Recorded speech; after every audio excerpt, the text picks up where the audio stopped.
या यूट्यूब चॅनलवरती आपण आता रेग्युलरमध्ये व्हिडिओ टाकणार आहे. हा फर्स्ट व्लॉग आहे. आज तुम्हाला अशी गोष्ट दाखवणार आहे की ती आम्ही कधी केली नव्हती, ती फर्स्ट टाईम केलेली आहे. तर आमच्या कोंबडीनं आज पिल्ले काढले अंड्यातून बाहेर.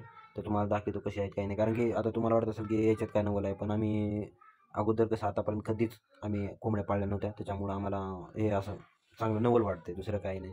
तर या कोंबड्या आम्ही आदर बसवलं होतं, कारण की खाली त्रास होत नाही, कारण की कुत्रे मित्रे मांजर हे ते आमच्या घरी असतातच, कारण की येत जात राहतात, त्याचा काही विषय नाही. त्याच्यामुळे आम्ही याला वरती बसवलं होतं. या कोंबडीला आपण आता 10 दिवसाखाली अंड्यावरती बसवलं आहे. चला तुम्हाला ती वरची कोंबडी पिल्ली म्हणजे आवाज येत आहे त्या पिल्ल्यांचा, तुम्हाला पिल्ले दाखवतो इथं.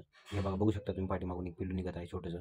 मी पहिल्यांदा असं पिल्लू बघितलं आणि त्याला हात लावायची हिंमत पण होत नाही, कारण की कोंबडी टोचे मारत आहे हाताला. आता पिल्लू बघायचं म्हटल्यानंतर घरातून कोण आता घेऊन येतो, म्हणजे त्यांना मोबाईल धरता येईल आणि मला टोपलं खाली घेता येईल, कारण की एकटं जर घ्यायला गेलो तर कोंबडी हातावर टोचे मारत. किती पिल्ले अंड्यातून बाहेर निघत हे पण बघता येईल. घरातून आयला फिरायला घेऊन आलो, म्हणजे आता कोणी तर टोपलं वरून काढेल म्हणून. तर आता त्या टोपल्यावर कोणी हात पण लावत नव्हता, कारण की कोंबडी जवळ पण येऊ देत नव्हती. मग मीच कसं तरी तिला खाली घेतलं. खाली घेताना पण तिनं टोचे मारत होती. तितक्यात आबा पण आले होते, त्यांना थोडंफार कोंबड्याचं माहीत होतं, आणि त्यानेच टोपल्यामधले अंडे बिंडे ते बाजूला काढून घेतली, म्हणजे आम्हाला पण दिसेल की किती पिल्ले दिले आहे, किती अंडे राहिले आहेत, किती अंडे खराब झाले आहेत. तरी पण कोंबडी काय ऐकत नव्हती, सारखं सारखं तिच्या पिल्ल्याकडे येत होती.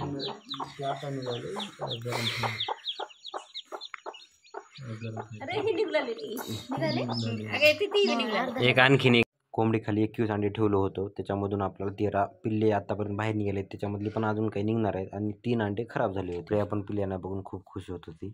आबाने पण पिल्ल्यांना बाहेर काढून कोंबडीला पण बाहेर काढले, कारण की त्याच्यामधली जी टर्पलाथिंग खराब झालेली होती त्यांना बाहेर एक साईडला काढून ठेवली, आणि त्याच्यामध्ये एक छोटंसं पिल्लू होतं, सगळ्यात खाली दबून होतं, तो पण त्याला पण आम्ही मोकळं केलं. चांगले पिल्ल्याचे अंडे बघून व्यवस्थित मध्ये लावून ठेवले, आणि कोंबडीला पण आता मध्ये बसवून घेतो, म्हणजे राहिलेले तेवढे पिल्ले पण बाहेर निघतील. आबा कानाला अंडे लावून बघत होते, तर त्याच्यातून कोंबडीच्या पिल्ल्यांचा आवाज येत होता. आपल्या कोंबडीचे पिल्ले बघण्यासाठी हे 3 पिल्ले पण आले होते. व्हिडिओ आवडला असेल तर लाईक करा, कमेंट करा, आणि असेच व्हिडिओ पाहण्यासाठी आपल्या चॅनलला सबस्क्राईब करून घ्या, म्हणजे असं रेग्युलरमध्ये आता व्हिडिओ टाकणार आहे आपण. भेटूयात नेक्स्ट व्हिडिओमध्ये. जय श्रीराम.